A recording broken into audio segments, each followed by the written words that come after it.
de todo el sistema de salud. Hoy todos somos uno. Me acompañan la doctora Polo, Patricia Polo, una experta que va a hacernos la misma ayuda de la conferencia anterior, tratar de tamizar las preguntas, reunirlas. El doctor Yuri Cutipé, que nos va a hablar de salud mental. El doctor Martín Llague, que va a hablar de los aspectos epidemiológicos, cuidado personal, vigilancia epidemiológica. Y el doctor Alessandro Sacco, que va a hablar del tema de participación social y promoción de la salud. El día de hoy ha salido en El Peruano un documento técnico. Se llama Lineamientos que refuerzan el cuidado integral de salud en el primer nivel de atención en el contexto de la pandemia COVID-19. En el contexto de la pandemia COVID-19. Pero la parte inicial es muy importante. Cuidado integral de la salud. Quiero informarles también que vamos a publicar ya a partir de hoy una lista de expertos a los que pueden contactar por correo electrónico, por teléfono, por WhatsApp, para absolver sus dudas. Y a su vez hay un link para un resumen de todas las directivas COVID que están saliendo. En este mismo momento, el doctor Tavera y el especialista Gerardo Seminario están hablando en breve con todas las federaciones nativas amazónicas para tratar problemas étnicos y culturales en torno a esta situación que lamentablemente también empieza a afectarlos.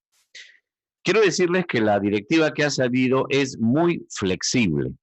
No es lo mismo selva, Amazonía, sierra y costa. No es lo mismo Tumbes que Huancavelica, que Ayacucho, que Ica. Por lo tanto, tenemos que ser flexibles y adaptarnos. No es lo mismo urbano que rural, ni urbano-rural. Es una norma para flexiblemente adaptarse a que el primer nivel tenga cada vez más protagonismo en esto.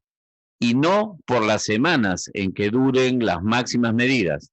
Esto tiene para varios meses. El problema seguirá en el sentido que iremos saliendo de algunas medidas, pero tendremos que operar como lo vamos haciendo durante mucho tiempo. El último de los sistemas que va a salir de actuación va a ser el nuestro, va a ser la salud.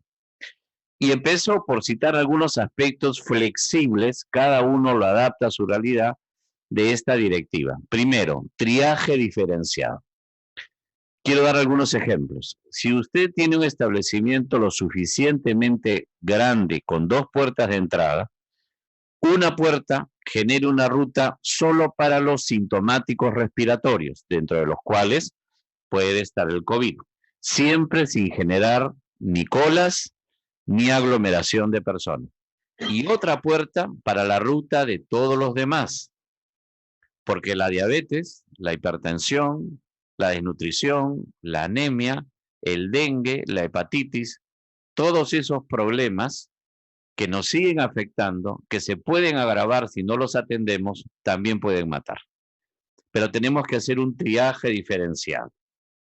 Si es un establecimiento que solo tiene una ruta de acceso, encontremos una forma en algún espacio externo o en algún espacio modular creado con ayuda del gobierno regional, del alcalde, para atender el tema de respiratorios y el resto en el establecimiento. El tema de seguimiento a las personas con todas las demás enfermedades, no transmisibles y transmisibles, crónicas o agudas, y al mismo tiempo el control y seguimiento de cómo van evolucionando las personas en las que se ha confirmado el diagnóstico de COVID, es decir, respiratorios, también es importante hacerlo no solo por medio virtual, por teléfono si es que pueden, sino en algunos casos donde eso no es posible y debidamente protegidos, esto lo va a ver el doctor Yagui con más profundidad, con visitas domiciliarias, hacia afuera, externas.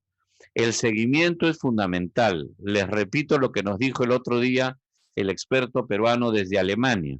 La clave para hacer la región alemana con menor cantidad de casos y menor cantidad de fallecidos ha sido el primer nivel y el siguiente, virtual o el seguimiento, perdón, virtual o presencial, debidamente protegido de los casos de morbilidad general y de morbilidad específica COVID. Hay que hacer ese seguimiento guardando la distancia y las precauciones del caso.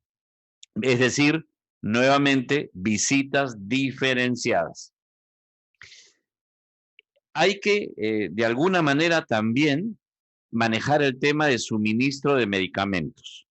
Estamos haciendo una experiencia piloto en Lima, ha salido bien, la vamos a escalar, no les quiero decir todavía, la estamos haciendo con las 4 DIRIS y un primer establecimiento de nivel hospitalario para entrega en el primer nivel de los medicamentos que tienen que continuar en dolencias crónicas o dolencias de carácter no transmisible y también algunos no transmisibles. Vamos a intentar el próximo lunes escalarla a nivel metropolitano, las 4 DIRIS, todos los institutos y hospitales, pero aquí el primer nivel, la cabeza de las DIRIS, de los núcleos, de las redes, es importante, porque no podemos dejar de atender a esos pacientes, a nuestros propios pacientes de primer nivel y a los pacientes del segundo y tercer nivel, que por ahora se están centrando más en los temas respiratorios relacionados con el COVID y en algunos problemas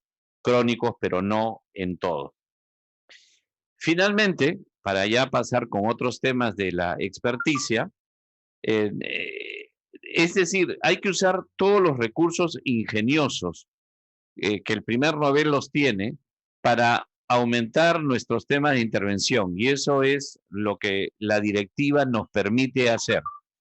Recuerdo a todos los que nos están escuchando que hoy tenemos la posibilidad de estar articulados, que vuelvo a decir, aunque en algún momento dado empecemos lo que se llama proceso de salida, levantamiento progresivo de alguna de las medidas más duras, en salud vamos a tener que seguir actuando así todavía por mucho tiempo, por muchos meses.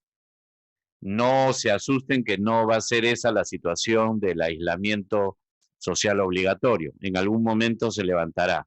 Pero las precauciones y la forma de operar diferenciada que estamos sacando sí va a continuar por mucho tiempo.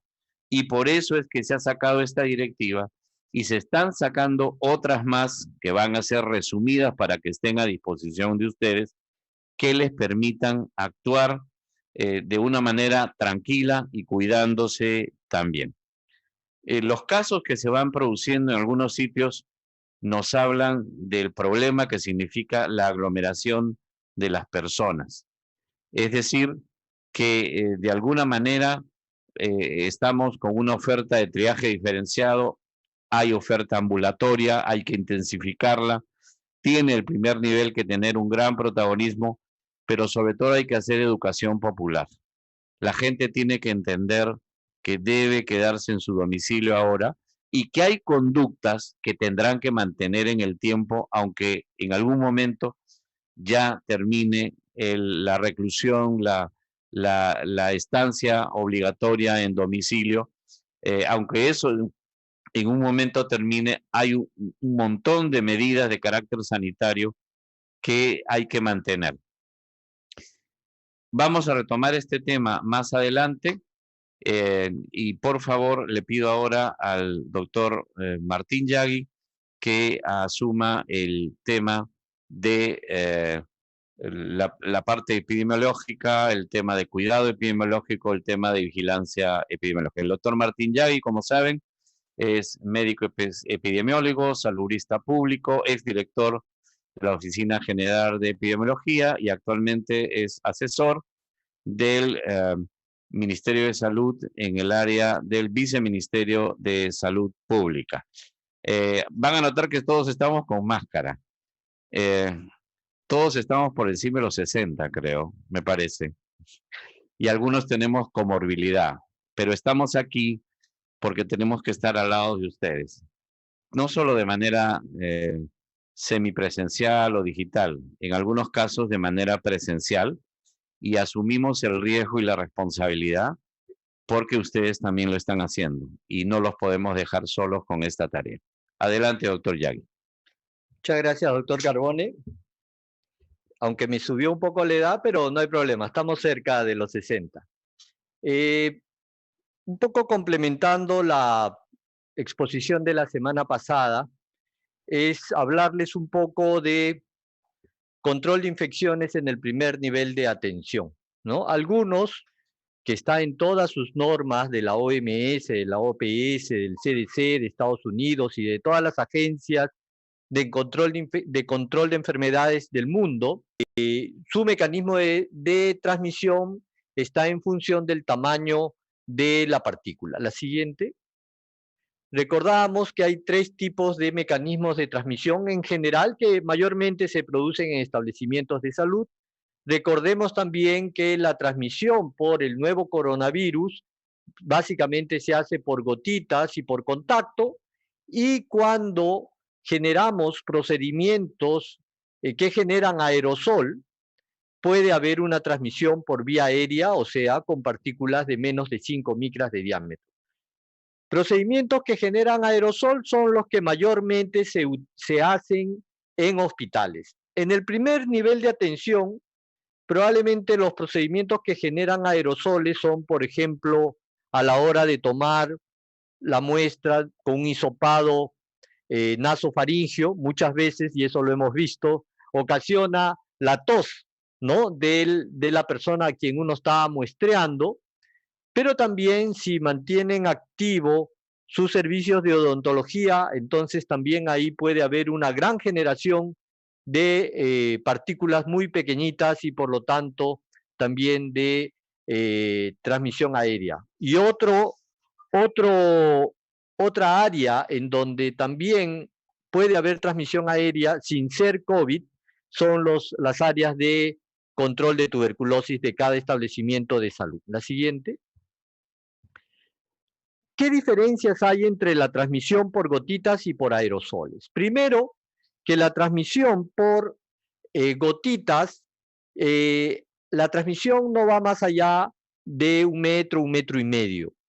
También las partículas involucradas en la transmisión de gotitas son más grandes, generalmente más de 5 micras de diámetro, ¿no? Y en este caso, en la transmisión de gotitas, la higiene de manos es efectiva. En cambio, en la transmisión por aerosoles, en donde, por ejemplo, es la tuberculosis, la transmisión puede darse a más de 1 metro, incluso a mucha mayor distancia, dependiendo del grado de ventilación del cuarto en donde esté el paciente, ¿no? Y requiere un número relativamente pequeño de microorganismos para ser infeccioso.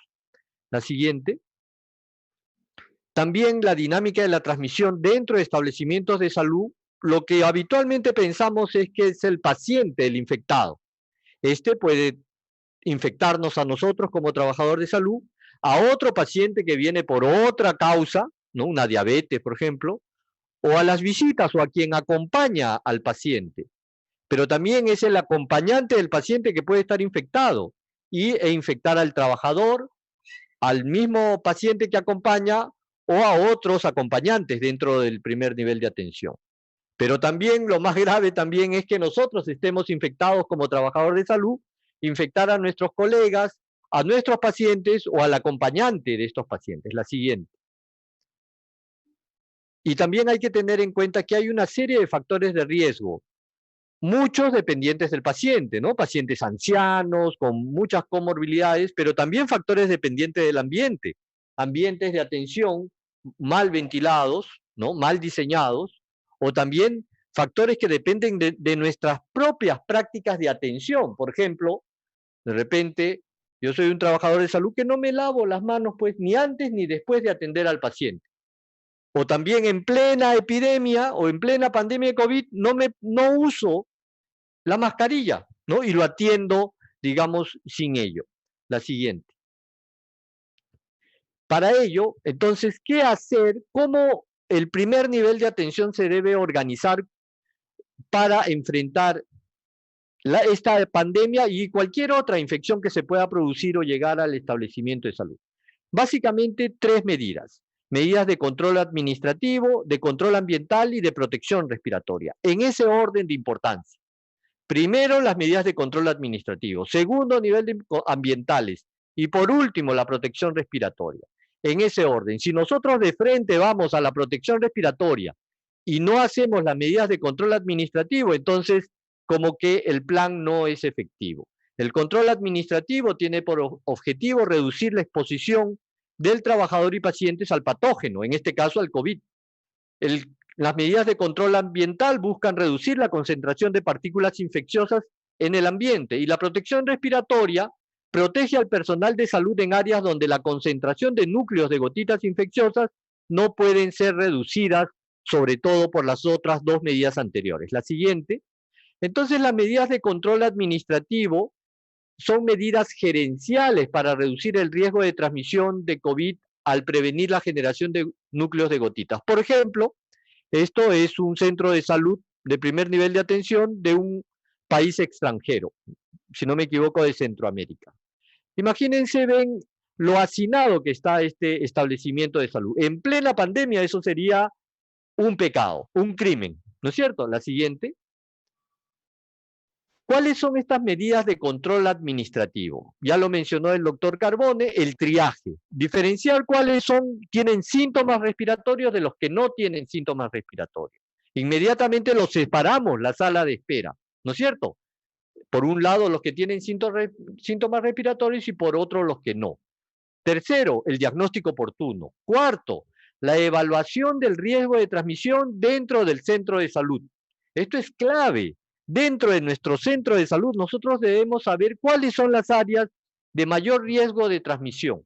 Hay que elaborar un plan de control de infecciones. Hay que capacitar al personal de salud, a nuestros pacientes y a los familiares incluso, ¿no? Capacitarlos en la higiene de la tos, en por qué de la importancia del lavado de manos, por qué de la importancia de la limpieza de la superficie.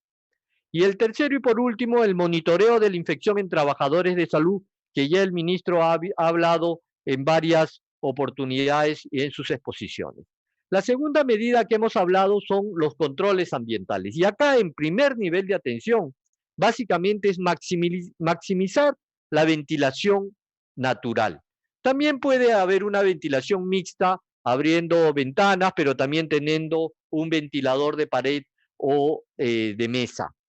Esto es medio complicado, pero básicamente lo que les quería demostrar que ya, por ejemplo, en el Hospital 2 de Mayo, se ha demostrado que la sala de neumología tiene gran cantidad de ventilación natural en determinados momentos del día.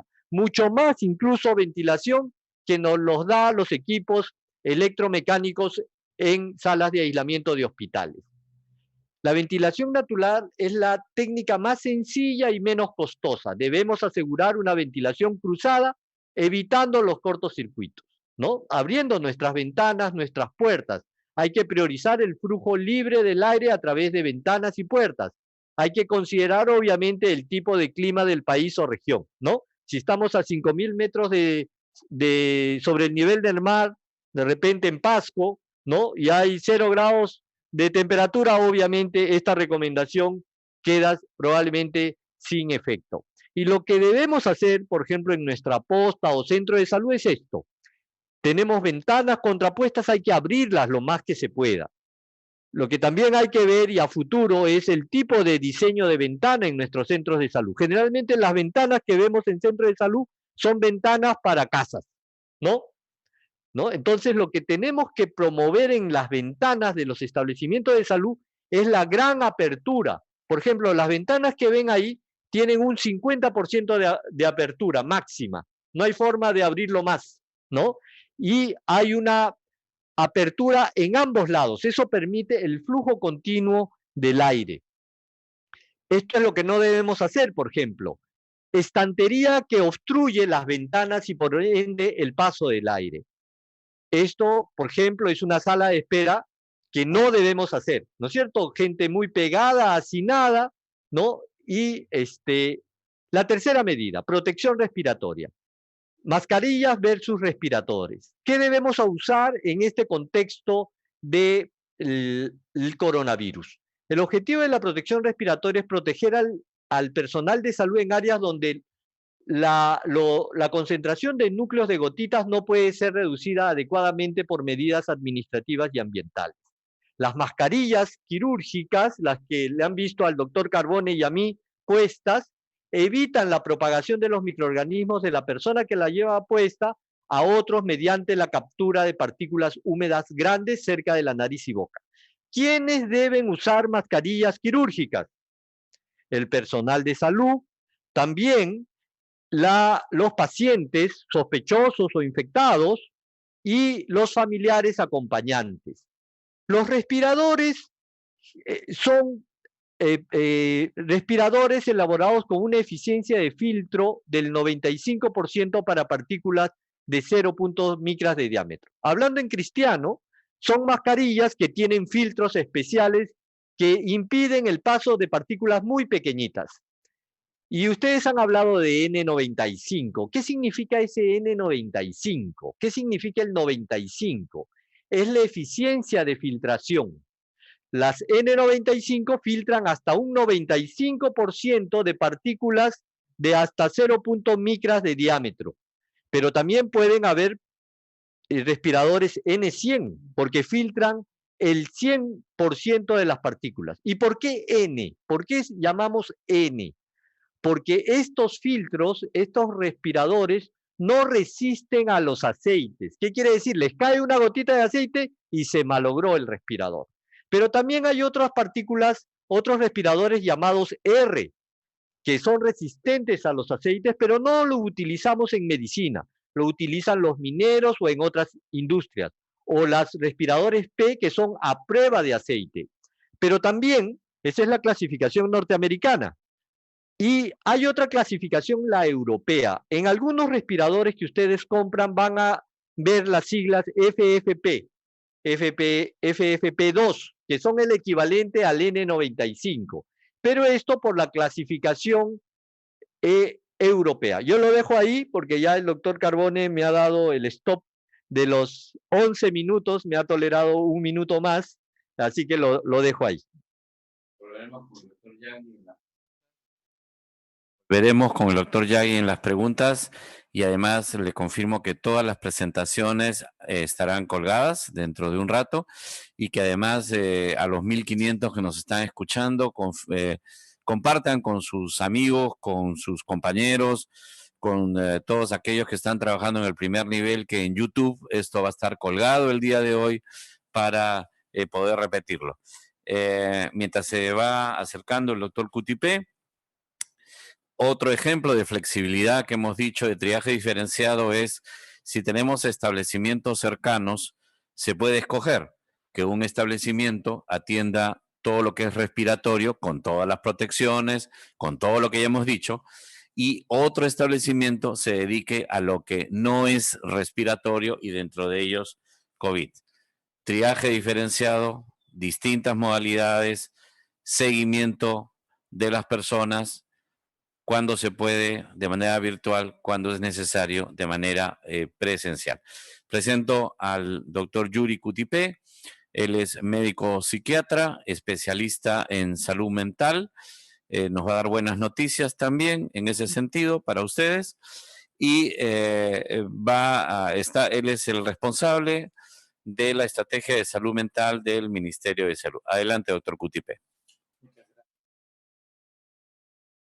Muchas gracias, doctor Carbone. Buenos días a todos los compañeros y compañeras de trabajo del sector, y también veo que aparentemente están también participantes de no solamente el Ministerio de Salud, sino de otros componentes del sector.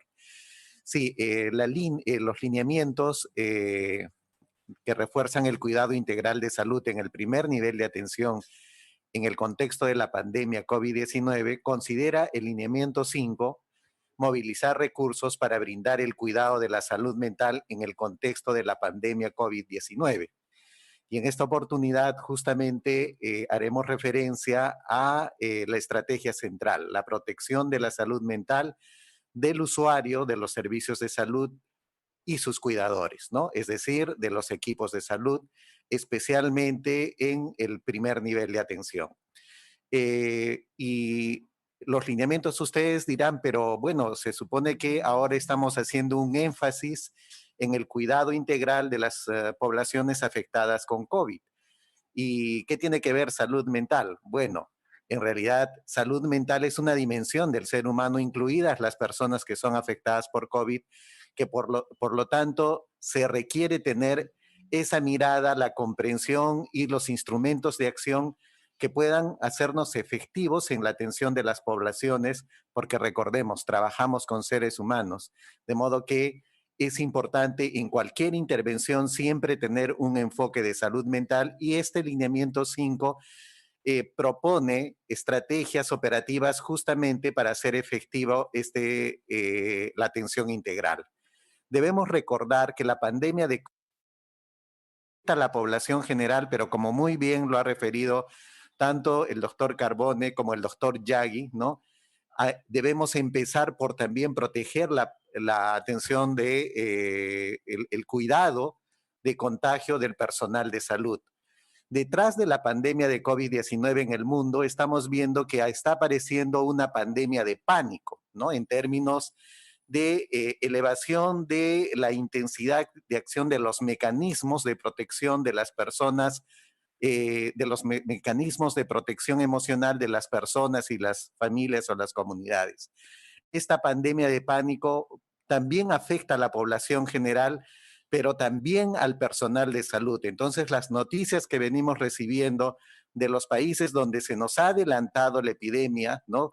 Especialmente de Europa, nos dicen también de las graves consecuencias que va teniendo el COVID, ¿no? La atención del COVID en mentales comunes, pasando de un 10 a un 15 o 20%, o sea, se duplica la prevalencia en la población general de los trastornos mentales comunes como depresión, ansiedad, y también de los trastornos mentales graves, que pasan de un 1.5 a un 3 o 4%, es decir, cerca a triplicarse. De modo que en un contexto de una situación de catástrofe mundial generalizada y prolongada, no estamos viviendo una situación de catástrofe tipo terremoto donde ocurre el terremoto y viene luego la rehabilitación, sino continúa el proceso y va a continuar, como bien lo ha dicho el doctor Carbone, inclusive en los próximos meses, de modo que tenemos que estar preparados no solamente para atender a las personas que ya tienen un problema, un daño en su dimensión mental, sino también que tienen un problema mental severo como son la psicosis, los trastornos bipolares, las dependencias, en fin.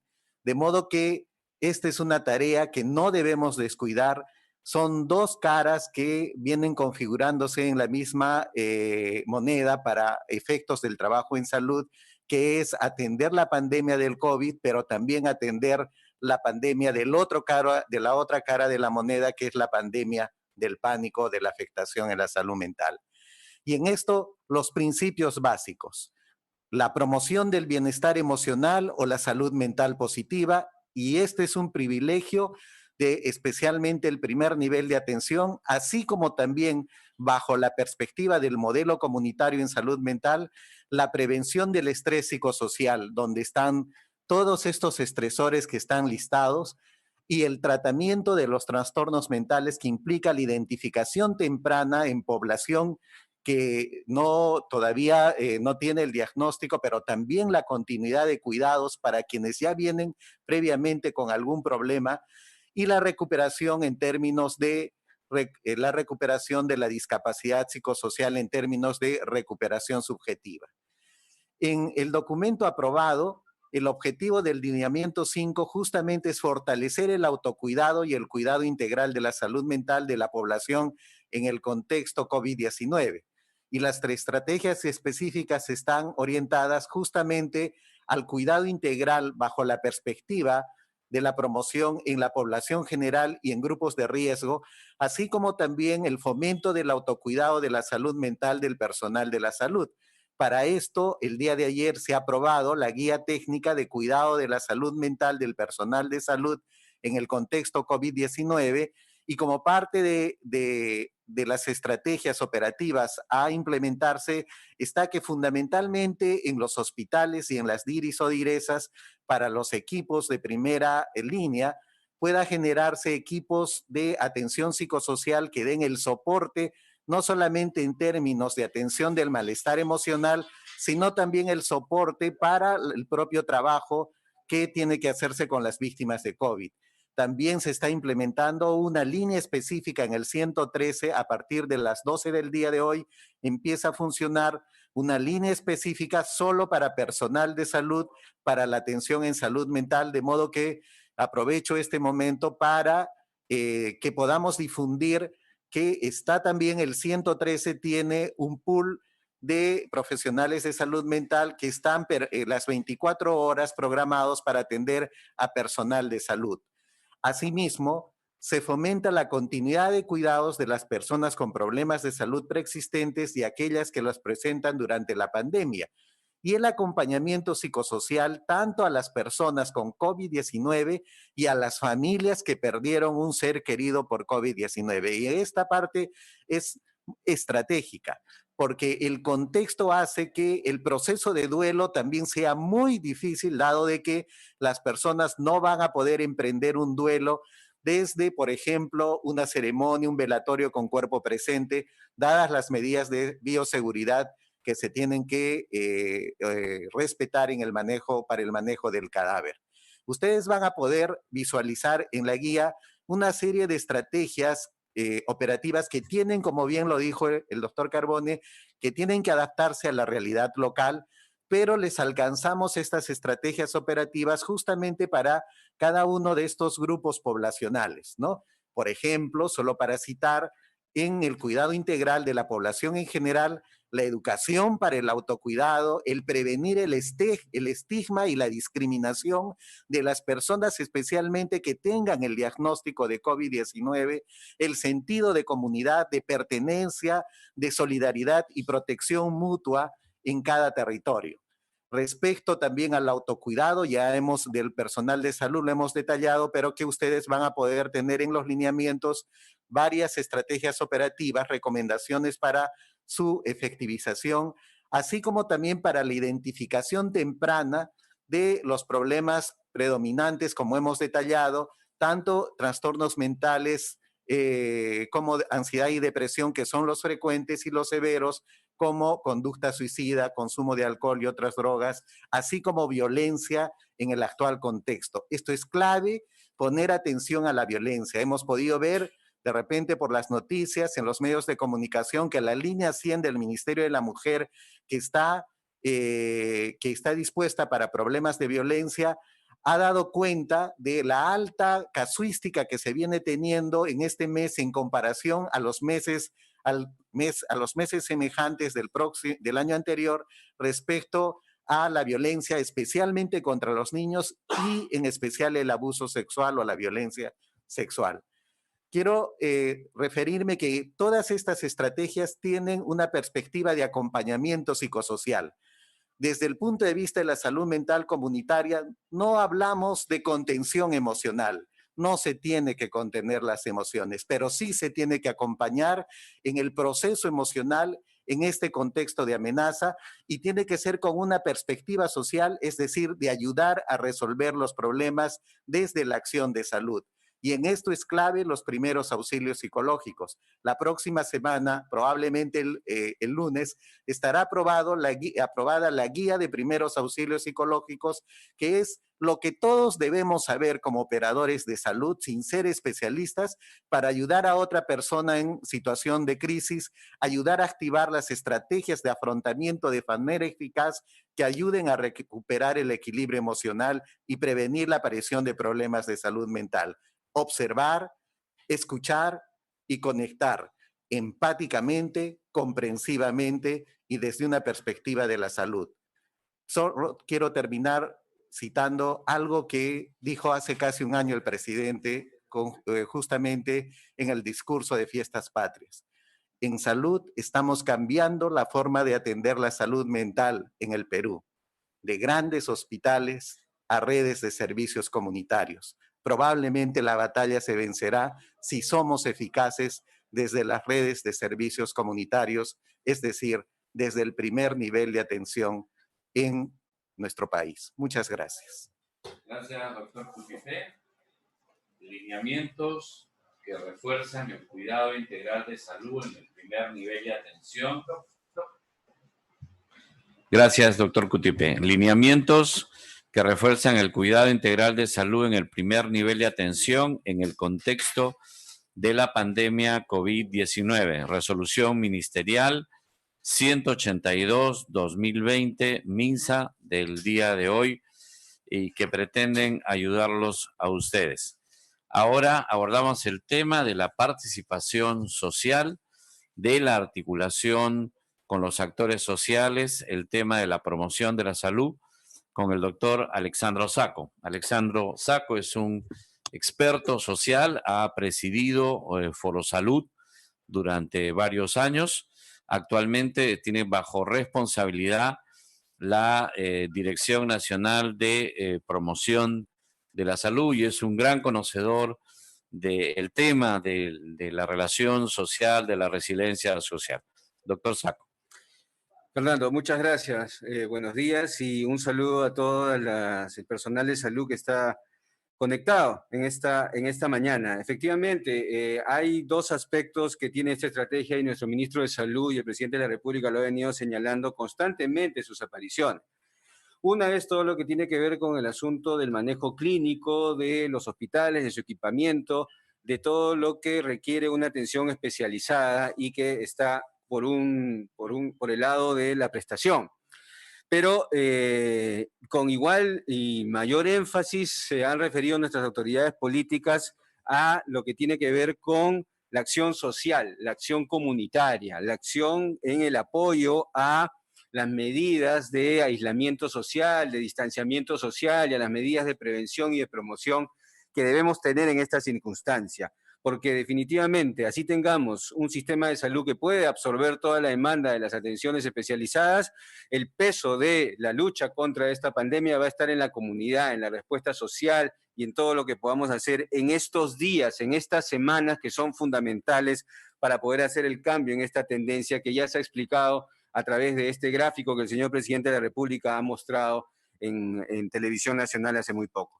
Lo que corresponde a nosotros y a los como promoción y a los establecimientos de primer nivel, que son los que están mucho más relacionados a la promoción y que ahora tenemos estos lineamientos que han venido siendo impulsados. Aquí quiero reconocer el esfuerzo del doctor Carbone que ha empujado esta norma para que salga rápidamente, dada la coyuntura y el trabajo que ha hecho la Dirección General de Intervenciones Estratégicas para que el documento salga ya el día de hoy. Hay algunas acciones que ya venimos, que nosotros como promoción y primer nivel conocemos, que ya venimos haciendo, que sabemos cómo que se hacen y que ahora hay que encontrar las maneras operativas para en medio de una situación de aislamiento social pueda tener las formas y la innovación necesaria para que se produzca. No podemos salir, no podemos reunir a los promotores de salud, no podemos reunir a la comunidad ahora y por un tiempo mayor también. Pero entonces tenemos que ver la forma en que involucramos a quienes están en el territorio. ¿Y quiénes están en el territorio? Están los gobiernos locales. Con los gobiernos locales, el primer nivel y el personal de promoción de la salud, que está en los 8.000 establecimientos de salud del país, porque siempre hay alguien que hace promoción de la salud en los establecimientos. El año pasado hemos tenido una experiencia muy importante para quebrar la meseta que tenía la anemia. Y eso lo hemos hecho con comunidad y con municipios, aparte del mejoramiento de los servicios, ¿no? Ahora es el momento en que tenemos que dar las formas para abordar con los municipios a través de las estrategias que se vienen dando, no solo en salud, sino en los temas de las redes de apoyo social que tienen que ver con la entrega de alimentos y que tienen que ver con la conformación de la red que nosotros ya hemos informado a nuestras direcciones de promoción a nivel nacional, la red de soporte al adulto mayor en alto riesgo y a la persona con discapacidad severa, que va a llegar a los municipios, a 120 municipios que conforman las ciudades más grandes de cada región del país. En cada región del país hay una ciudad que es la más grande. Ahí se ha conformado esta red de apoyo a las personas, de monitoreo y apoyo a las personas con alto riesgo, adultos mayores y personas con discapacidad severa. Lo que quiero decir es que hay elementos como la entrega de víveres, principalmente la entrega de víveres con los municipios y el trabajo que se está haciendo en las ciudades principales con esta red de apoyo social, a las cuales hay que ver la forma de engancharnos y colaborar para generar situaciones como las siguientes. Hay algunos aspectos que aquí quiero mencionar de la norma que son fundamentales. Un ratito me voy a sacar la mascarilla porque ya tengo el vapor aquí. Aquí hay algunos puntos que quiero mencionar. Uno es el apoyo al aislamiento social. El apoyo al aislamiento social es fundamental. Tenemos que, desde nuestro servicio de salud, desde nuestro primer nivel, concientizar a la población para que en estos días que todavía estamos en cuarentena respetemos el aislamiento social. Y luego, posteriormente, no vamos a poder regresar a una situación similar. Vamos a tener que hacerlo de manera progresiva.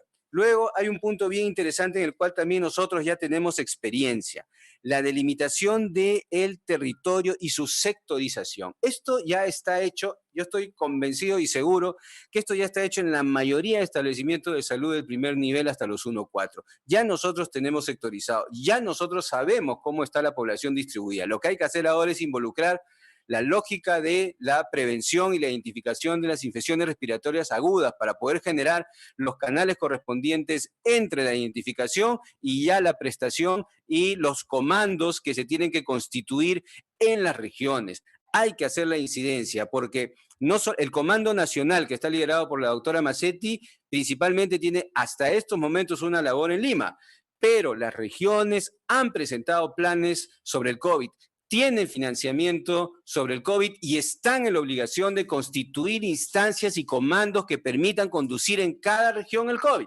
Es decir, hay una responsabilidad regional muy importante que en estos momentos los directores regionales y los gobernadores no pueden dejar de lado. Y yo les quiero enfatizar esto porque a veces los problemas llegan al nivel nacional, pero allá hay responsabilidades bien delimitadas y financiamiento que se está poniendo a disposición y ya está en las regiones. Entonces, esto puede servir para justamente que esta estrategia de delimitación del territorio, de sectorización, pueda encontrar un canal, pero el canal no va a ser llegar hasta el Ministerio de Salud, a las direcciones generales y nacionales, sino ese canal tiene que estar en su territorio, en los comandos que hay que hacer el esfuerzo para que se constituyan, si es que no se han constituido a la fecha. Y aquí está en las estrategias operativas 3.1, ítem 1.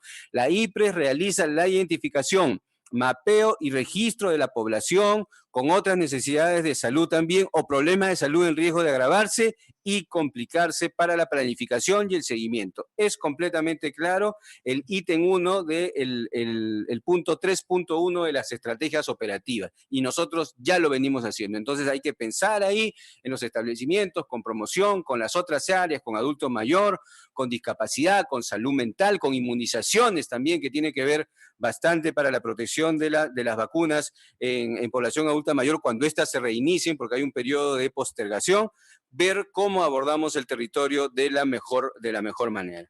Luego también está el lineamiento 4, que también con los establecimientos del primer nivel venimos haciendo desde siempre, promover la participación social y comunitaria. Cuando se viene identificando a través de esta red que les mencionaba de soporte al adulto mayor y personas con discapacidad, que tiene el marco del seguimiento a posibles síntomas y casos que tengan que ser derivados o seguidos en relación al COVID, lo que está apareciendo en las matrices que nos está enviando el MIDIS, porque lo estamos trabajando con el Ministerio de Desarrollo e Inclusión Social, que tiene en el territorio también muchos programas sociales.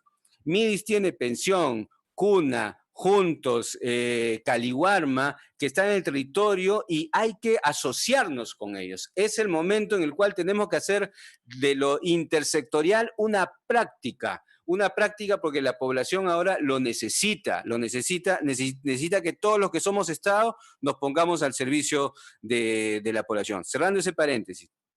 Este tema, en esa identificación que venimos haciendo, como les mencionaba, además de los temas del seguimiento al COVID, están apareciendo otros como que personas que están quejándose porque no pueden ir a recoger su medicamento, personas que están quejándose porque no les llega el alimento, personas que no han estado en el bono, que no es una responsabilidad nuestra, pero aparece.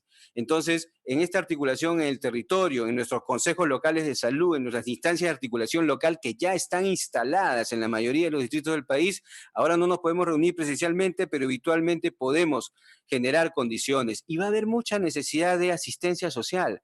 la economía del país ha sufrido un retroceso que algunos economistas dicen que no se veía desde la guerra con Chile. ¿Se imaginan lo que significa eso? Los aeropuertos van a seguir cerrados, las empresas de transporte van a seguir cerradas, los restaurantes no van a comenzar a trabajar como antes lo hacían, los cines, los lugares donde hay espacios deportivos, etcétera. No va a ser normal la vida después del 12 de abril, y entonces hay que ver ahí cómo damos redes de apoyo. Acá en Lima hay un ejemplo muy bonito que se ha hecho en la Plaza de Toros, que ya no es la Plaza de Toros, sino es la Plaza, la Plaza de Todos, pues, ¿no? De todos, ¿no? Y ahí hay un modelo. Ese modelo tiene una forma organizativa y tiene unos documentos y unos términos de referencia que la municipalidad nos va a facilitar también para poder compartirlos con los municipios locales, porque va a haber muy posiblemente en algunos lugares del país la necesidad de conformar estos tipos de espacios. Y bueno, para ir terminando, aquí en este lineamiento 4, está todo lo que tenemos que hacer y ya hemos venido haciendo. Fortalecer espacios de articulación local, que como yo decía, ya están instalados. Hay empresas privadas. Las empresas privadas están colaborando. Grandes empresas privadas han puesto sus pautas publicitarias al servicio de la información sobre el COVID. Hay donaciones que se están produciendo en el nivel nacional y también en el nivel regional. Deben haber muchas posibilidades de trabajar con empresas, con iglesias. Ahora el trabajo con las Fuerzas Armadas está muy presente y fortalecido. También iglesias, empresas privadas, ONGs que están en los territorios desde hace mucho tiempo. Es ver cómo articulamos los pocos o muchos recursos que tengamos para llegar a la población. Entonces, eso es lo que desde promoción corresponde al primer nivel, que ahora tenemos que reactivar. De hecho, hay un tema de sensación de desprotección tanto de la población como de los trabajadores de salud. Es real, pero tenemos que hacer el esfuerzo. Nosotros, como trabajadores de salud, cuando asumimos que vamos a trabajar desde los espacios que nos corresponde, sabemos que situaciones como esta pueden darse. Entonces, es el momento de, obviamente, protegernos, pero centrar el sentido de la atención en lo que espera la población de nosotros, y es que sus servicios de salud comiencen a responderle de la mejor manera y recuperar el primer nivel, porque es lo que está más cerca. Eso es 1.3, eso es 1.2, eso es 1.1 y eso es 1.4, ¿no? Que podamos recuperarlos progresivamente para dar las atenciones, los medicamentos y la organización, principalmente, la organización del territorio de la mejor manera. Bueno, eso de mi parte, Fernando, y muy gustoso de compartir esta mañana con los colegas de todo el país. Muchas gracias al doctor Sacco. No es lo único que vamos a hacer por el primer nivel, estamos pendientes de los equipos de protección, queremos mejorar la situación económica y la estabilidad de los trabajadores, lo vamos a seguir peleando. El bono conseguido quisiéramos que fuera más grande, seguiremos peleando por eso, seguiremos peleando por cosas en las que veníamos peleando. Es el momento de reconocer lo que siempre hemos dicho, que el primer nivel es el más importante, ha sido el menos apoyado. No tiene que demostrar cosas que ya demostró con el cólera, con anemia, con desnutrición, con tuberculosis, con prevención y promoción hace mucho tiempo, desde Alma Ata, desde el 78. Lo dijo David Tejada de Rivero, que ya no nos acompaña desde hace un par de años, pero siempre el primer nivel ha sido lo más importante. Pero hoy una coyuntura muy particular lo hace evidente para todo el mundo y ya no hay retroceso. Vamos a tener que ser muy diferentes. El proceso de transformación del sector que se viene es importante y lo que queremos pedirles es estén allí, pónganse de pie. Sabemos que hay riesgos, pero es nuestra hora. Para eso nos hemos preparado toda la vida. No nos imaginábamos, pero es así. Es nuestro momento. Y el segundo y el tercer nivel dependen de nosotros. Si nosotros en el primer nivel no actuamos, no vamos a poder. Eso ha sucedido en los demás lugares donde el tema lamentablemente va mal. Evitemos que eso ocurra en el Perú. Le pido a la doctora Patricia Polo. La doctora Polo es médico de familia, ha sido la primera y la única directora de salud familiar. Espero que reaparezca en el nuevo ROF Salud Familiar, así como promoción de la salud y calidad de la atención. Estamos también de eso. y le pido por favor que dirija al doctor Martín Yagui las primeras preguntas y quisiera pedirle que en un minuto empiece con un mensaje para sus colegas de salud familiar de todo el país. Adelante, doctora Polo. Buenos días, ¿me escuchan? ¿Sí? Muy buenos días con todos. Es muy grato, aún en estas circunstancias, poderme reencontrar con muchas personas en la parte del chat, en esta reunión. Decirles que sí, hay mucho temor, es lo que veo y lo que percibo. Yo misma tengo mucho temor, pero no hay que dejar que ese temor nos inhabilite. El temor nos debe servir para más bien poder ver cuáles son las mejores salidas frente a los problemas que vayamos enfrentando. Les he dejado mi teléfono porque creo que hay muchas preguntas sueltas que trabajándolas de manera conjunta y con otros muchos médicos más en el sector y que hemos trabajado en el primer nivel de atención, podemos sacar adelante todas estas interrogantes y buscar las mejores salidas en el marco de esta epidemia para poder hacer la lucha contra este virus, ¿no? Estoy abierta para poder restablecer contacto con todos ustedes, con muchos de ustedes, y poder dar los aportes contextualizados a cada realidad, que es absolutamente distinta, como lo mencionó el doctor Fernando. Bueno, creo que sin más, creo que es el momento de estar más unidos que nunca y poder apoyarnos entre todos para sacar adelante ese primer nivel de atención que siempre ha dado la cara y que la tiene que seguir dando, ¿no? Para responder con altura a este gran reto que es este virus. Sin más, creo que le hago las preguntas más saltantes al doctor Martín Yagui, ¿sí?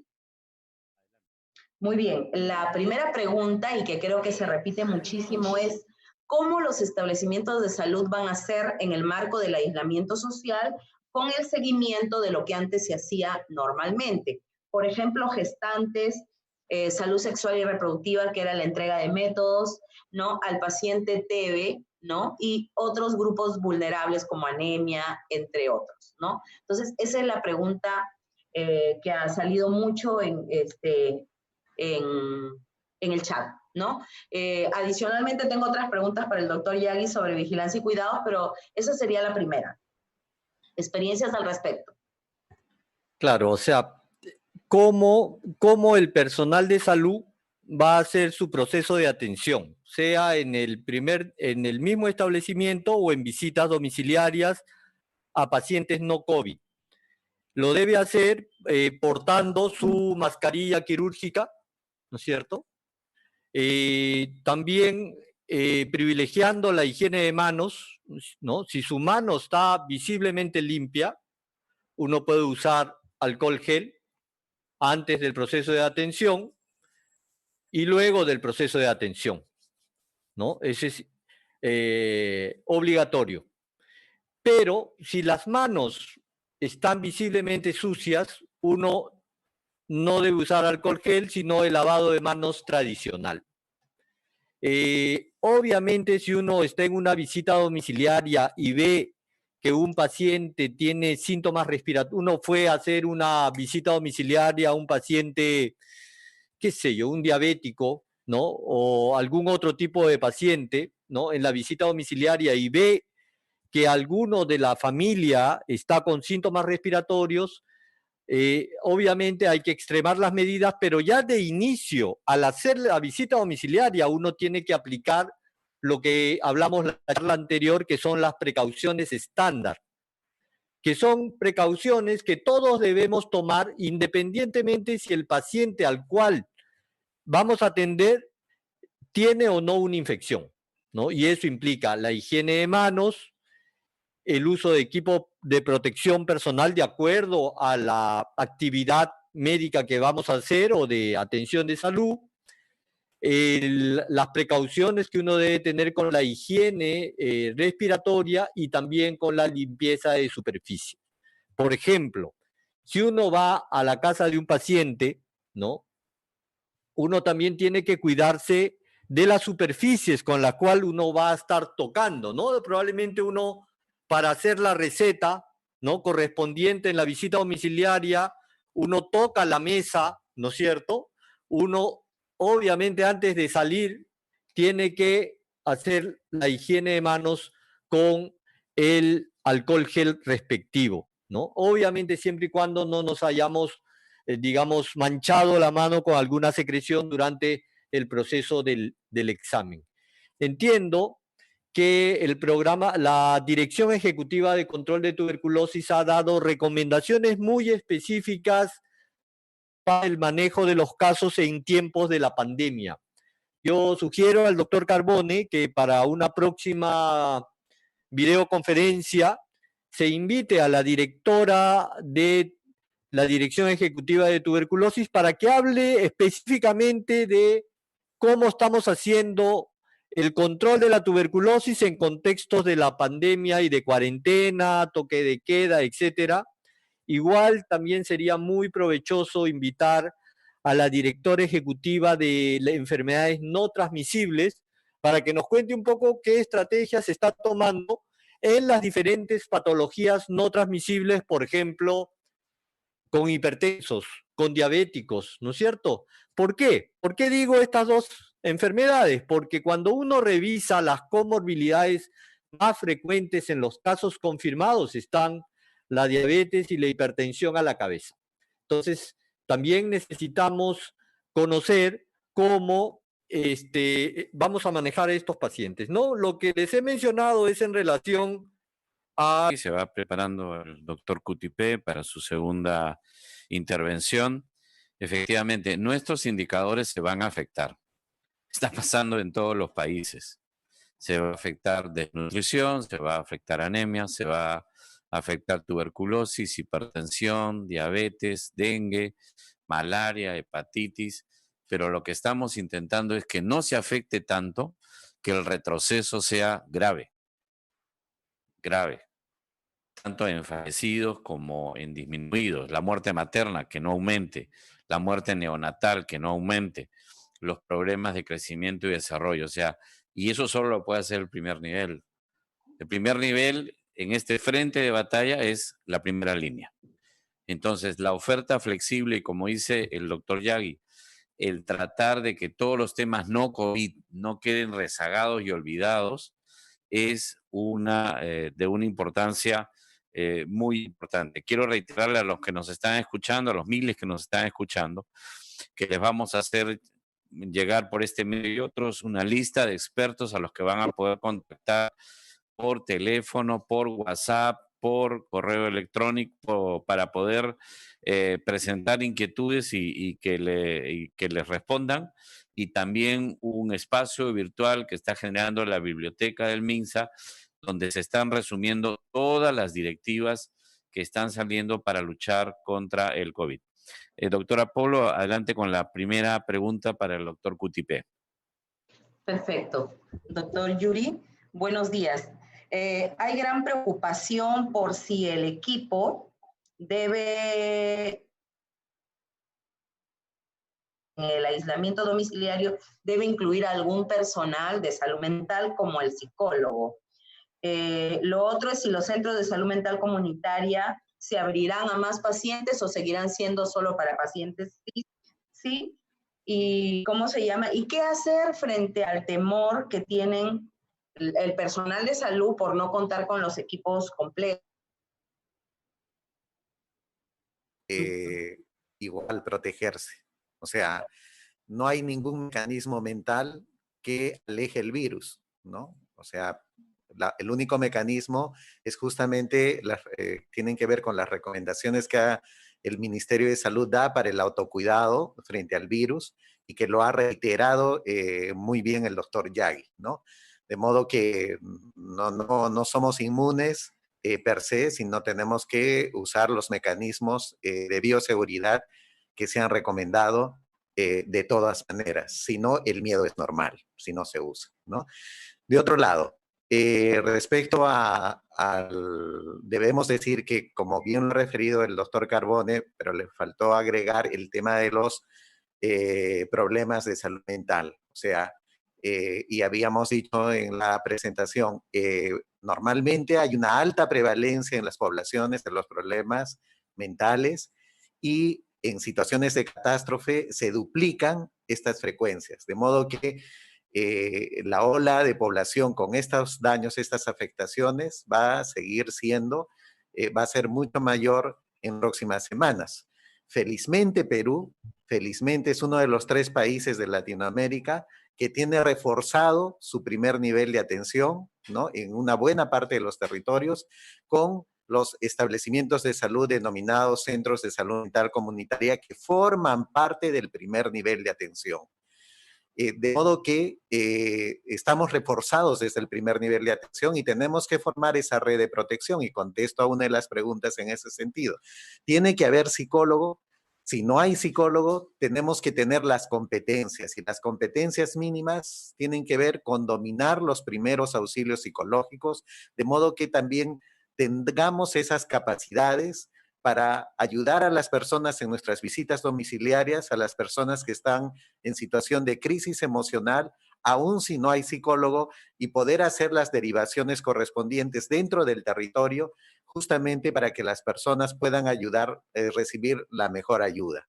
De modo que pueden haber en las visitas domiciliarias psicólogo o no, pero igual tiene que haber un enfoque de salud mental en cada intervención. Y de otro lado, también hay visitas domiciliarias en salud mental que se vienen haciendo también desde los centros de salud mental y desde los establecimientos de salud que cuentan con psicólogos para personas especialmente que tienen un trastorno mental severo. No solamente estoy hablando de psicosis, también estoy hablando de TEA, de trastorno del espectro autista, o sea que tenemos una enorme población con esa condición y que en estas situaciones requieren una especial atención. Son más de 300,000 personas en todo el Perú, de modo que hasta por eso se han tomado medidas específicas para que puedan tener algunas facilidades de movilización cercana a sus domicilios. Veamos, miren, tan necesario es tener una mirada de salud mental en todas las intervenciones. Muchas gracias, doctor Cutipé. Doctora Polo, por favor, si nos puede pasar las preguntas más frecuentes para el doctor Sacco. El doctor Sacco ha tenido, lo acaban de llamar del despacho del ministro, pero por favor, pásanos para ver qué pregunta hicieron, a ver si la podemos abordar los que estamos aquí. Y la primera pregunta que se haya hecho hacia mí, por favor. Adelante.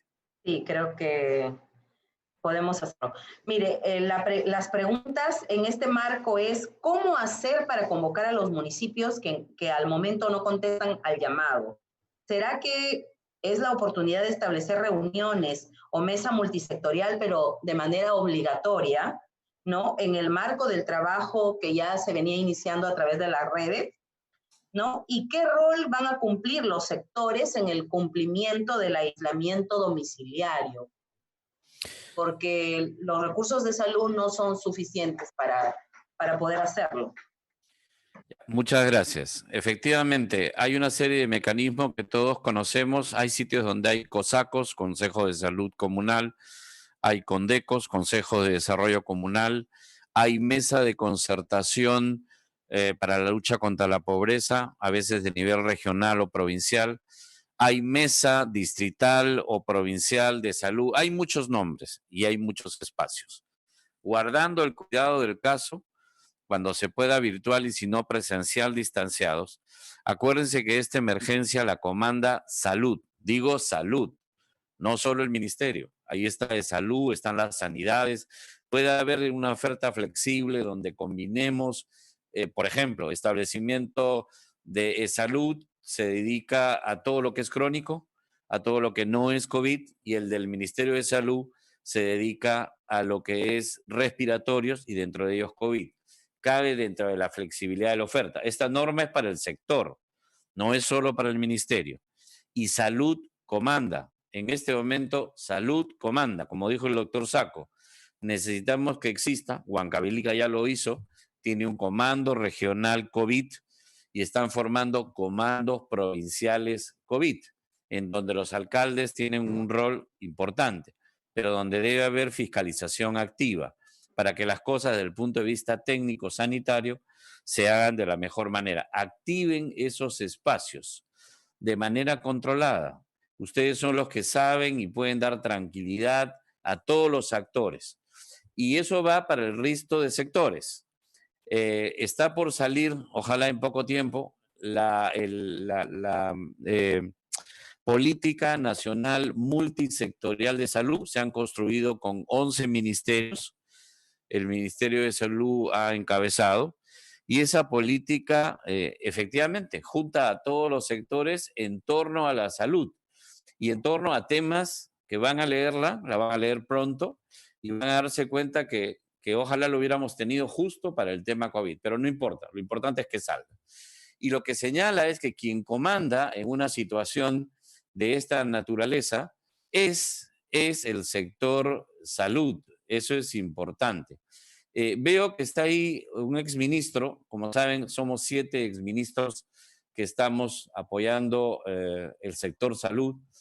Una de ellas está de baja temporal porque es el riesgo que todos corremos. Saludo a todos mis colegas diabéticos, hipertensos y posoperados del corazón. Yo he decidido libre y voluntariamente y mi decisión no obliga a nadie a estar aquí y en la primera línea. Eso es lo que corresponde. Asumo mi responsabilidad y mi riesgo y mi familia me apoya. Pero quisiera pedirle al doctor Luis Solari, a quien veo que ha sido presidente del Consejo de Ministros, que ha sido ministro de Salud, que es un saludista internacional, si brevemente sobre este tema del liderazgo de salud nos puede decir algunas palabras. Por favor, doctor Solari.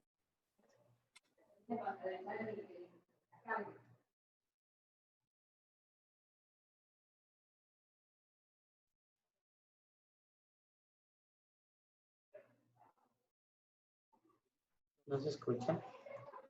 Se fue el audio.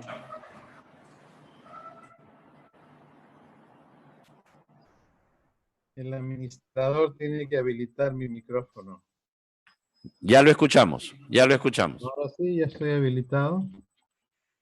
Sí, pues es acá hay policía también, no solo en la calle, sino también en esta clase de reuniones, porque no hay otra posibilidad. Somos exactamente a esta hora 990 participantes, así que yo quiero primero agradecer al doctor Carbone, que sé que es el organizado, y el esfuerzo que significa para él y para su familia hacerse cargo de esta situación, y a todos mis colegas y colegas de defensores y trabajadores de la salud que están en todos los niveles de atención mirando esta teleconferencia y compartiendo totalmente muchos de los puntos de vista. Uno de ellos, el principal, es que el bono famoso debiera ser pues para todos los trabajadores sin excepción, incluyendo aquellos que están con terciarización de servicios. Y casualmente más tarde yo estaré en una teleconferencia con otra organización, pero que solamente por razones de la organización van a estar 100 personas, así que diré solamente un par de cosas que son reales, sin chancar a nadie, pero yo no soy, pues, no me callo, no me muerdo la lengua para hablar. Y es que la situación en que le toca al primer nivel en este momento enfrentar, y al país que le toca enfrentar, y a América Latina enfrentar, es porque precisamente el sector salud termina siendo la cenicienta a la que se le otorgan pocos recursos. Felizmente que al crear el Seguro Integral de Salud con el doctor Carbón, el primer nivel ya está un poco preparado para esta asistencia masiva, cosa que, por ejemplo, cuando había asistencia masiva en Ecuador, el sistema colapsó inmediatamente en una semana. Y al mismo tiempo han quedado desnudados algunas incapacidades políticas en algunos países como en Brasil y México y en el mismo Estados Unidos, que se han negado y negado y negado que esta era una situación muy delicada y que finalmente ha terminado por comenzar a engullir a estos 3 países.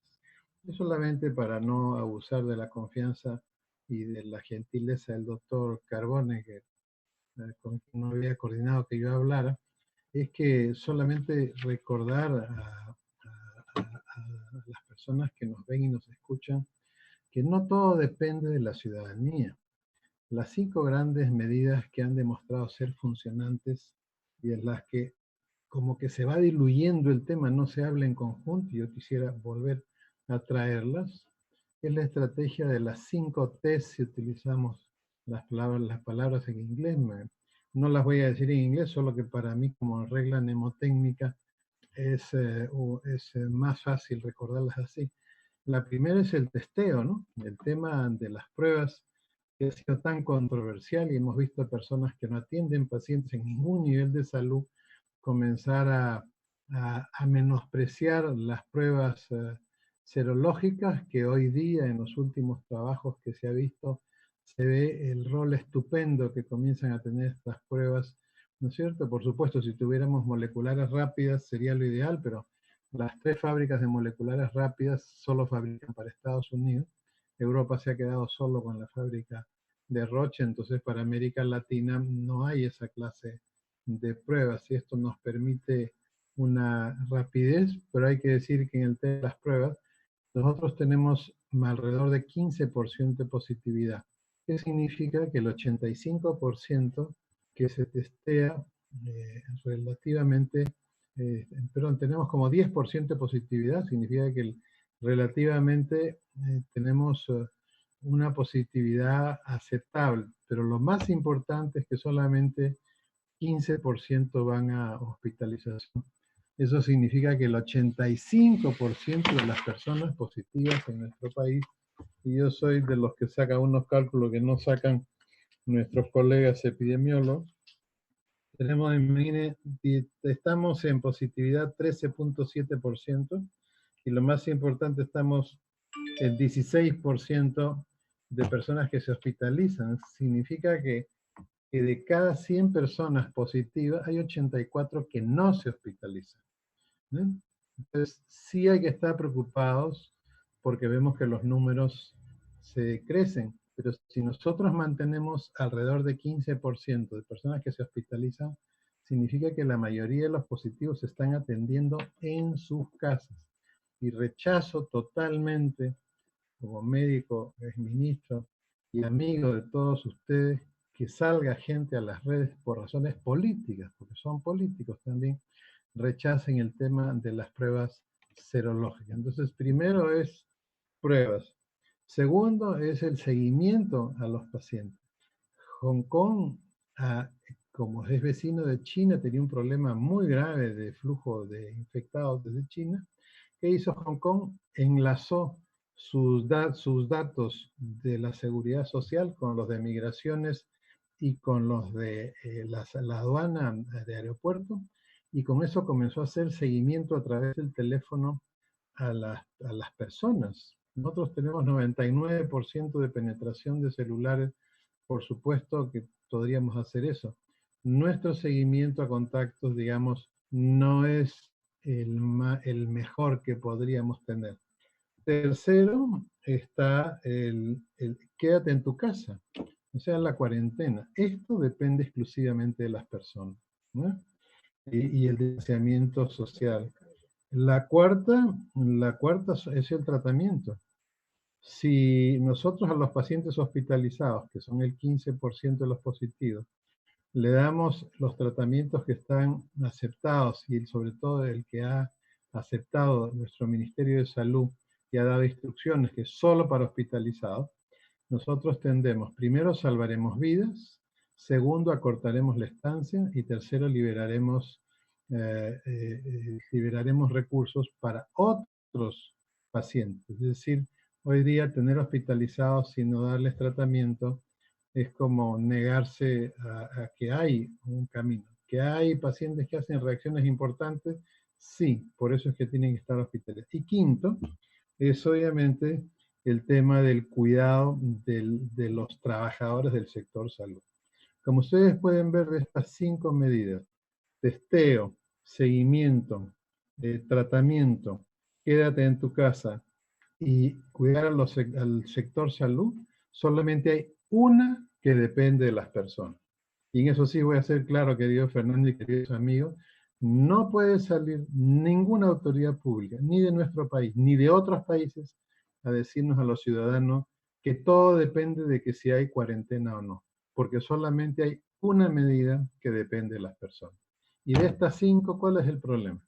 Que si uno no hace perfectamente una, las otras 4 son ineficientes y al final de una eficacia pobre.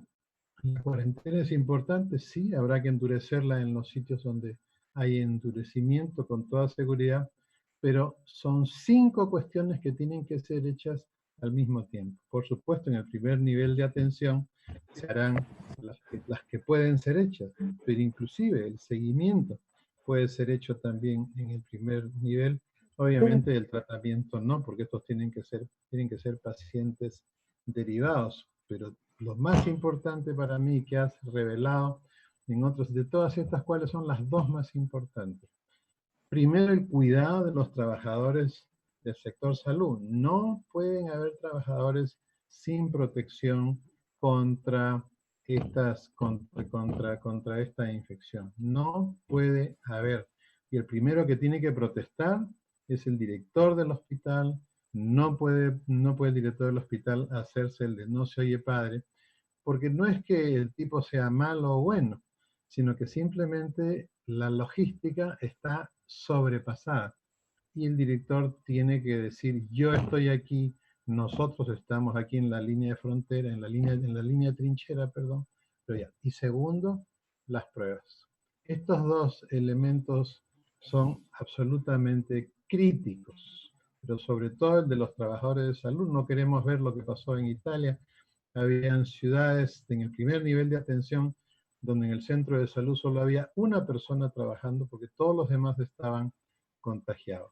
Entonces, son 5 estrategias a nivel nacional, una depende de los ciudadanos, las otras 4 dependen de la autoridad pública, porque aún la cuarentena depende de la fuerza. Si uno ve estas aglomeraciones en los mercados de Lima Norte, de Lima Sur, es porque hay una autoridad que las está permitiendo.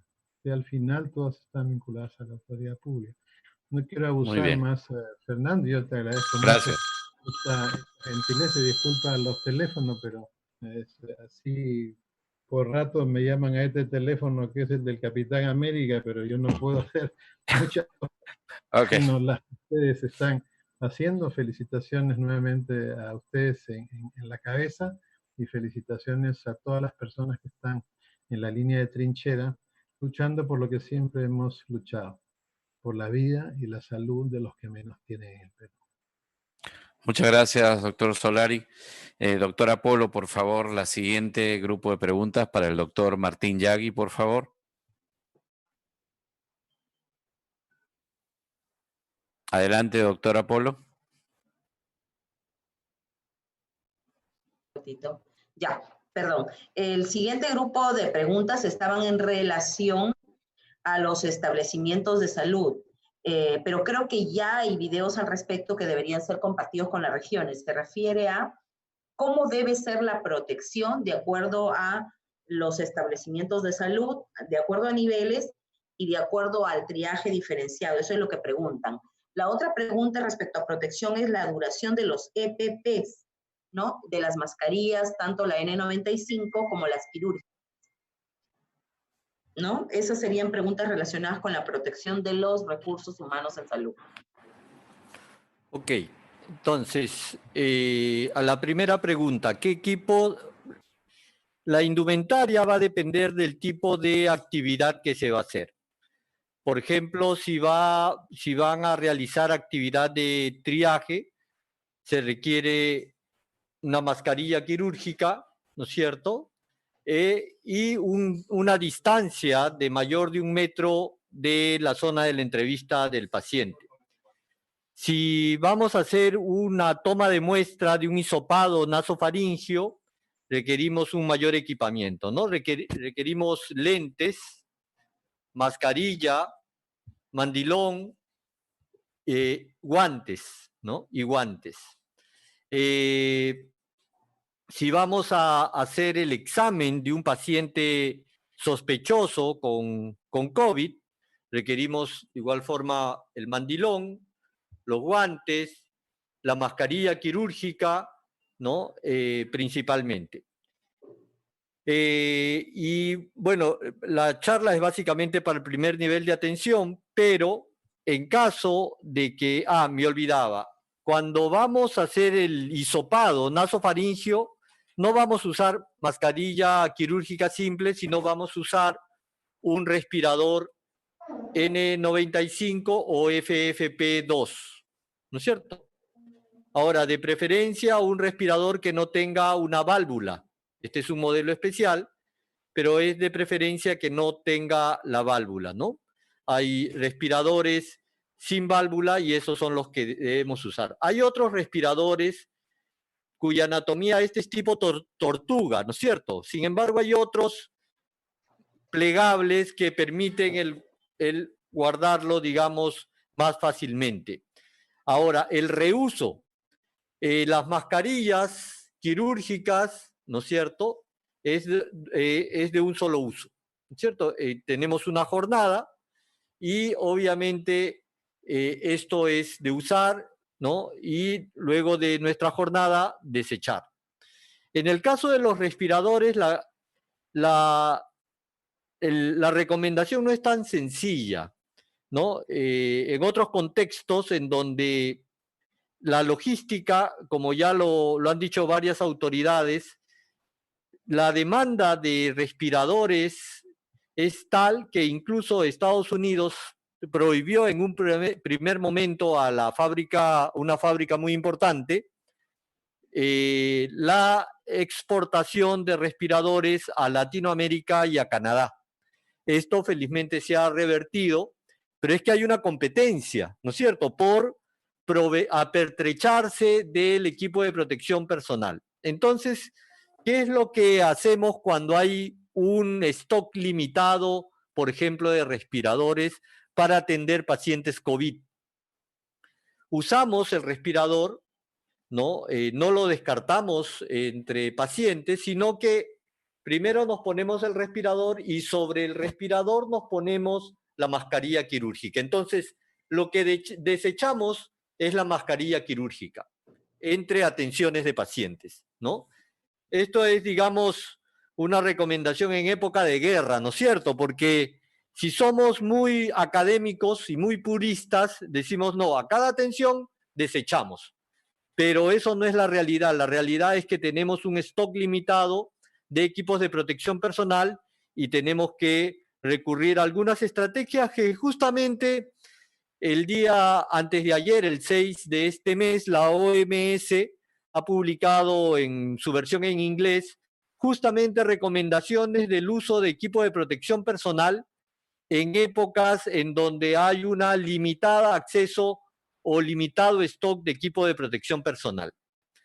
¿En qué situaciones utilizamos respiradores? ¿No? Si vemos en la calle, vemos que hay personal de la comunidad, ¿no? Gente, la población general que está usando respiradores. Los respiradores deben ser reservados para el uso en personal de salud, pero no en cualquier personal de salud. Personal de salud que realiza procedimientos que generan aerosoles. ¿Cuáles son estos? Mayormente son los procedimientos que se realizan en hospitales. Broncofibroscopías, nebulizaciones, intubaciones, reanimación cardiopulmonar, pero una actividad que sí se realiza en las visitas domiciliarias o incluso en primer nivel de atención es el hisopado nasofaringeo y ahí sí debemos usar respiradores N95 y los lentes, ¿no? Los lentes también son, digamos, caros y no son de fácil adquisición y es por eso que también los lentes se reusan, ¿no? Previa desinfección respectiva, ¿no? No es cuestión de que en cada uso uno desecha el lente. Hay otro aspecto un poco más complicado, pero es más para hospitales, ¿no? En las diapositivas, no sé si tiene todavía abiertas las diapositivas, pero había algunas laminitas que faltaban la siguiente. Entonces, esta es la clasificación europea pero cuando utilizamos respiradores N95 o FFP2, la siguiente, lo que se hace habitualmente en el Perú y en el mundo, ¿no? Y esto fue muy diseminado en años anteriores, es lo que se llama las pruebas de ajuste para ver si efectivamente el respirador, el tamaño, la marca y modelo que hemos seleccionado para usarlo ajusta a nuestra cara, ¿no? Entonces, por eso pasamos una prueba de ajuste que consiste básicamente en la utilización de una escafandra y lo que se insufla dentro de la escafandra es una sustancia o dulce o amarga, pero que a la simulación de diferentes movimientos del trabajador de salud, uno le va preguntando si siente ese sabor amargo o dulce de acuerdo al reactivo que hemos usado. Obviamente, si llegamos a sentir ese sabor, la prueba de ajuste ha fracasado y por lo tanto el respirador no ha ajustado. La siguiente. Creo que esa fue la última. Ok. Y no quiero terminar mi participación recomendándoles que visualicen unos videos que vamos a compartir en la página web, ¿no? O en el sitio que se ha habilitado. El Personal de Salud está acudiendo a las casas de los pacientes a hacer, primero, la investigación epidemiológica, segundo, el muestreo, ya sea de la toma de muestra por hisopado nasofaringio o la prueba rápida, ¿no? Con la punción, ¿no? A través del pulpejo del dedo, la obtención de una gota de sangre, y en ese momento también, luego de 10 minutos, se le comunica el resultado. Pero también estos equipos hacen el censo de contactos. Entonces, como ustedes, no sé si es posible pasar algunos segundos del video, básicamente narra cómo la direza, las diris y el personal se produce esta visita domiciliaria con los equipos de respuesta rápida. En todos los días, muy temprano, salen desde la explanada del Estadio Nacional equipos de respuesta rápida, también desde las diris de Lima Centro, Lima Norte, Lima Este, Lima Sur, y también hay equipos de respuesta rápida en las regiones. Deseamos que este video sea visualizado por todas las personas que participan en los equipos de respuesta rápida para que vean qué copiar o qué adaptar a sus realidades, ¿no es cierto? No decimos esto es Correcto. sobre piedra, está escrito sobre piedra, no, uno tiene que adaptarlo a su realidad y a sus contextos. Después también hay otro video de colocación y retiro de equipo de protección personal en las visitas domiciliarias, ¿no? Porque si ustedes ven en YouTube, encuentran muchos videos con cómo colocarse el equipo de protección personal antes de ingresar a la UCI. Pero en primer nivel de atención eso no es, pues, ¿no? Lo que hemos elaborado un video en cómo nuestro personal se coloca el equipo de protección personal antes de ingresar a los domicilios de los pacientes y cómo se los retira, ¿no? Ese video también va a ser colgado. Ambos videos son no más de 5 minutos y es súper importante que la gente del primer nivel lo visualice. Ahí me quedo, ¿no? No sé si he respondido lo que me preguntaron, pero he tratado, por lo menos. Muchas gracias. Vamos a hacer una cosa práctica. El doctor Cutipé va a responder su último grupo de preguntas. Yo voy a despedir la conferencia y le luego al operador que pase los 2 videos que ha dicho el doctor, que además van a estar colgados en YouTube.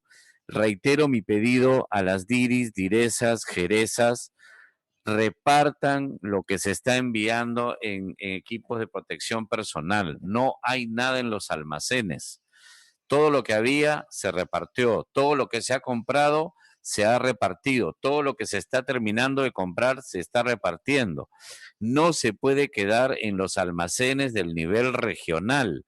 hay que repartirlo, sobre todo lo que es para primer nivel, como me ha dicho el doctor Yagui. No concentren equipos en los hospitales que son para el primer nivel. Es decir, demos al primer nivel los medios y las armas para este triaje diferenciado, diferenciación, y vuelvo a decir, para atender lo que no es respiratorio y COVID, que nos puede hacer más daño que solamente lo respiratorio y lo COVID. Doctora Polo, las últimas preguntas para el doctor Cutipé, por favor.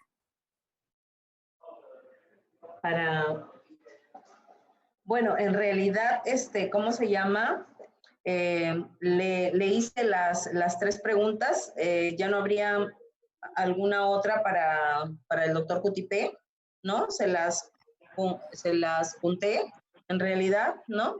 Y creo que las contestó, ¿no? De la incorporación, si en el marco del aislamiento, ¿qué equipo va? Que fue lo primero que, ¿no? Que contestó y todo ya se le ha preguntado. ¿Okay? Perfecto. Dejamos al doctor Cutipé para su cierre. Adelante, Sí, doctor Cutipé. muchas gracias, doctor Carbone. Y solo para añadir dos ideas, una central y una operativa. Una que tiene que ver con la protección en salud mental del personal de salud. No hay protección de salud mental sin condiciones de trabajo. ¿Okay? Es decir, lo que se puede hacer desde el autocuidado tiene que ser en el contexto obligatorio de las condiciones de trabajo, y en eso tenemos que trabajar todos. O sea, desde la queja es posible lograr algo, pero desde la acción solidaria, inclusive con los funcionarios del nivel intermedio, es muy importante. También hay que proteger, nosotros también estamos preocupados de la salud mental de los funcionarios de nivel intermedio como los de alto nivel, porque todo el sistema está trabajando bajo presión, de modo que o trabajamos de un lado o de repente es preferible dar un paso al costado cuando somos operadores del sistema sanitario. No nos podemos exponer. Salud mental también es protección y es bioseguridad. Y a partir de eso, los recursos personales justamente para afrontar el miedo. De otro lado, también es importante tener en cuenta, hay una pregunta muy puntual, ya operativa, que quiero responder, que por ahí la vi, que tenía que ver con si los centros de salud mental comunitaria pueden atender personas, ciudadanos que no están dentro del seguro integral de salud. Sí, como cualquier otro servicio de salud, porque es un servicio de salud más, tiene las puertas abiertas de toda la ciudadanía bajo el sistema de protección en salud que tuviera. De modo que no hay ningún impedimento, por el contrario, el acceso tiene que ser para todos los ciudadanos. Y a partir de responder esta solo pregunta, quería acentuar la indicación que se dio hace el 25 de marzo a todas las direzas, que tienen que hacerse los esfuerzos por mantener también los servicios de salud mental de los establecimientos de salud. Tenemos alrededor de 2.300 centros de salud ahora, con psicólogos también y con personal capacitado, y también los centros de salud mental comunitaria, sea con piquetes para justamente mantener la provisión de los medicamentos, en especial de las personas que en especial tienen un trastorno mental severo, pero también a través de telesalud. Todos los centros de salud mental tienen su plataforma ahora de celulares, que muy bien los felicitamos, aprovechamos esta línea para felicitar cómo están trabajando en las regiones con estas plataformas de teléfonos y a través de las redes sociales en cada territorio. Eso no lo sabemos en Lima, porque en Lima básicamente sabemos lo que ocurre en Lima y en algo nos enteramos de lo que ocurre en regiones, pero felicitaciones al trabajo en las regiones desde los centros de salud mental comunitario. Gracias. Muy bien. Agradecer a los miles que nos han seguido, bien sea por el Zoom o por YouTube. Reiterarles el pedido que difundan este video que va a colgarse en YouTube, los 2 videos que van a ver a continuación. reiterarles que difundan la lista de expertos del MINSA, de la Comunidad de Buenas Prácticas de Atención Primaria de Salud, que gentilmente están dispuestos a atenderlos por teléfono, por correo electrónico, por WhatsApp. Pregunten.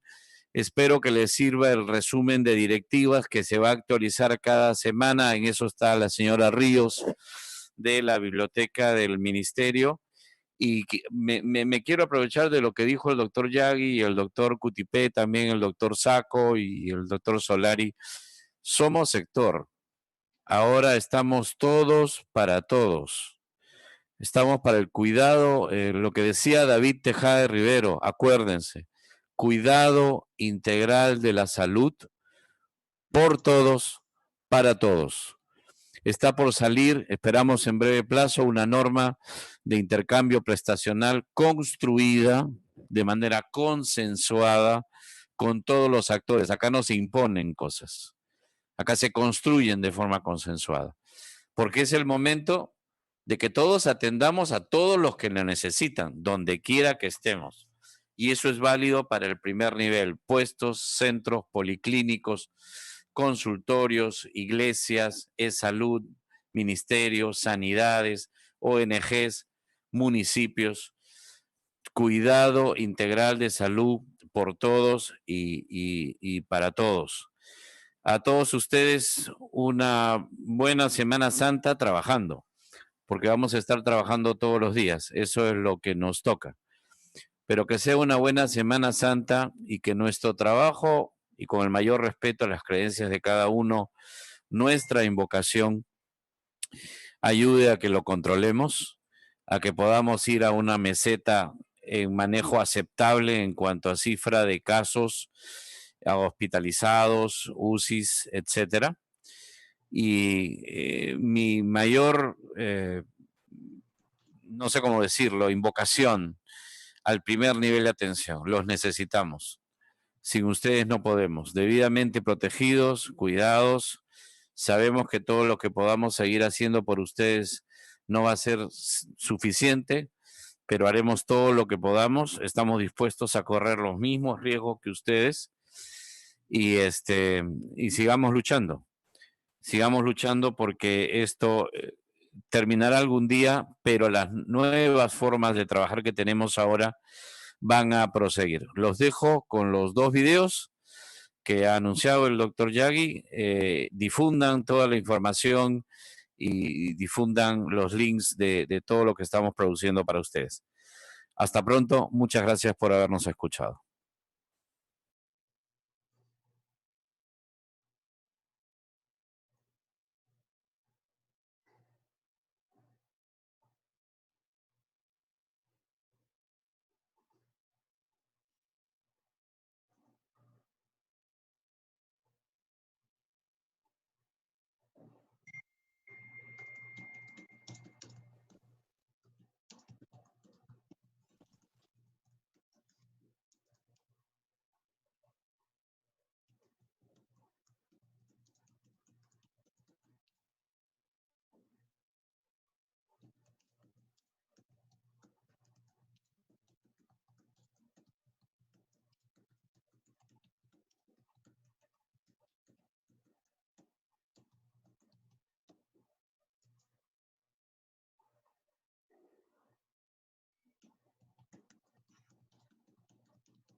Último participante, le queremos hacer presente que en estos momentos tenemos unos pequeños problemas técnicos con los videos, pero en el link de YouTube en el cual se están transmitiendo hasta estos momentos en vivo, vamos a colocar todos los links de los videos que han sido proporcionados por el doctor Yagui y que también lo pueden encontrar en la página del Ministerio de Salud. Les volvemos a recalcar que esta ponencia está siendo transmitida en vivo por el canal de Telesalud Minsa en YouTube. En Telesalud Minsa ustedes pueden suscribirse, activar la campana y van a recibir notificaciones de próximas telecapacitaciones. En la misma que está siendo transmitida el día de hoy, vamos a colocar todos los links de los videos proporcionados en la ponencia y también las ponencias. Muchísimas gracias a todos los presentes y hasta pronto.